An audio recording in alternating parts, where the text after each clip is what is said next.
तो स्टूडेंट्स, आज के क्लास में मैं आपको ट्रांसपोज ऑफ मैट्रिक्स सिखाने जा रहा हूं। बेसिकली ट्रांसपोज ऑफ मैट्रिक्स होता क्या है? इनवर्स करना।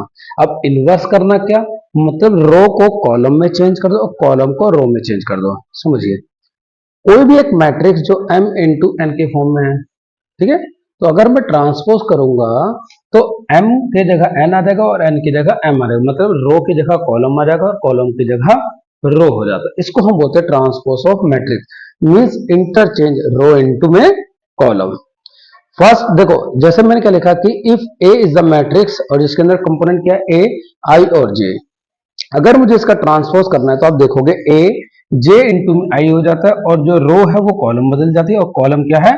रो में बदल जाता है। इसको बोलते हैं ट्रांसपोज ऑफ मैट्रिक्स। वर्ड याद कर लीजिए, ट्रांसपोज करना मतलब रो को कॉलम में और कॉलम को रो में इंटरचेंज करना। ध्यान से समझना, बहुत इजी कंसेप्ट है बेटा ये, ठीक है। कुछ प्रॉपर्टीज है। अगर एक मैट्रिक्स है, मैंने उसका ट्रांसपोज का ट्रांसपोज कर दिया तो क्या हो जाता है? सेम मैट्रिक्स आ जाती है। सर ये कैसे हो सकता है? एग्जांपल के लिए देखो, अगर ए मैट्रिक्स है ए बी सी डी, ये मैट्रिक्स होगी बेटा। मैंने क्या किया? ए ट्रांसपोज, क्या हो जाएगा? ए बी सी डी, हो गया ना बेटा। देन अगर मैं ए का ट्रांसपोज करता हूं तो क्या हो जाएगा? A B C D, similar हो गया ना बेटा। कि अगर ए मैट्रिक्स का हम ट्रांसपोज करते हैं तो वो ए ही आता है। उसी तरीके से किसी भी मैट्रिक्स में कांस्टेंट टर्म से अगर मल्टीप्लाई करके हम उसका ट्रांसपोज करते हैं तो वहां से अगर कांस्टेंट टर्म को कॉमन ले लेते हैं और ए के ट्रांसपोज से अगर मल्टीप्लाई करते हैं तो सिमिलर आंसर आता है।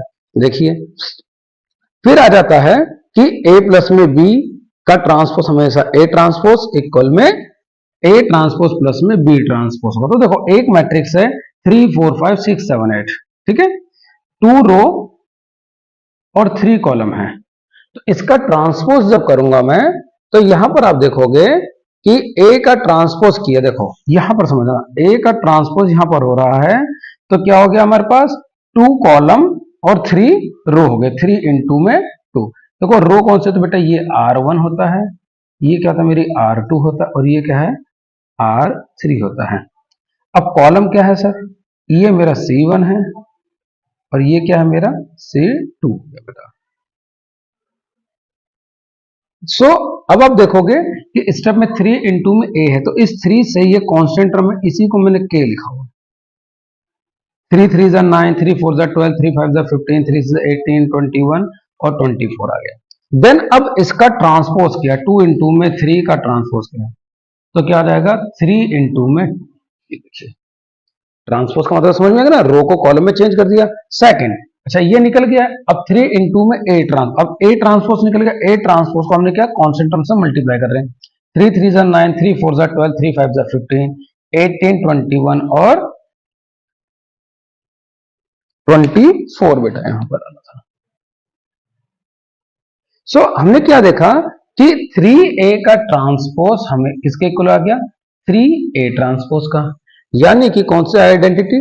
आइडेंटिटी नंबर 2, के ए का ट्रांसपोज हमेशा k और a ट्रांसपोज के बराबर होता है। ठीक है बच्चे, एक दे रखा है कि a प्लस में b का ट्रांसपोज हमेशा a ट्रांसपोज प्लस में b ट्रांसपोज होगा। सो इसके लिए देखो, एक मैंने मैट्रिक्स लिया a और एक मैट्रिक्स लिया b। a की वैल्यू क्या है? 2 इंटू 2 है, ये भी मेरी मैट्रिक्स क्या है? 2 इंटू में 2 है। वेट, तो a ट्रांसपोज का कर दिया हमने बेटा और ये कर दिया हमने b ट्रांसपोज। तो a ट्रांसपोज प्लस में b ट्रांसपोज, यानी कि ऐड कर दिया हमने वैल्यूज को, वैल्यू ऐड हो गई। 3 5 6 हो गया, 6 7 प्लस में 3 10 हो गया, 2 6 8 और 8 4 12 हो गया। नाउ a प्लस में b, a प्लस में b किया हमने यहां पर, देखो बेटा 6 8 10 और 12, ये भी 2 इंटू में 2 मैट्रिक्स आई है और ये भी 2 इंटू में 2 मैट्रिक्स है। देन a प्लस में b का ट्रांसपोज किया तो क्या हो गया? 6 10 8 और 12। देखिए 6 10 8 एंड 12, इसका मतलब क्या होगा कि a प्लस में b का transpose always equal to a transpose plus में b ट्रांसपोज होता है। कब होता है? जब मैट्रिक्स के अंदर रो और कॉलम इक्वल हो, यानी कि स्क्वायर मैट्रिक्स के अंदर बेसिकली प्रूफ हो जाता है। सो नेक्स्ट वीडियो के अंदर बेटा आपको हम स्क्यू मैट्रिक और सिमेट्रिक मैट्रिक्स से रिलेटेड कुछ क्वेश्चंस कराएंगे। तब तक के लिए प्लीज अगर वीडियो पसंद आई है तो लाइक शेयर कमेंट जरूर करें। बाय बच्चों।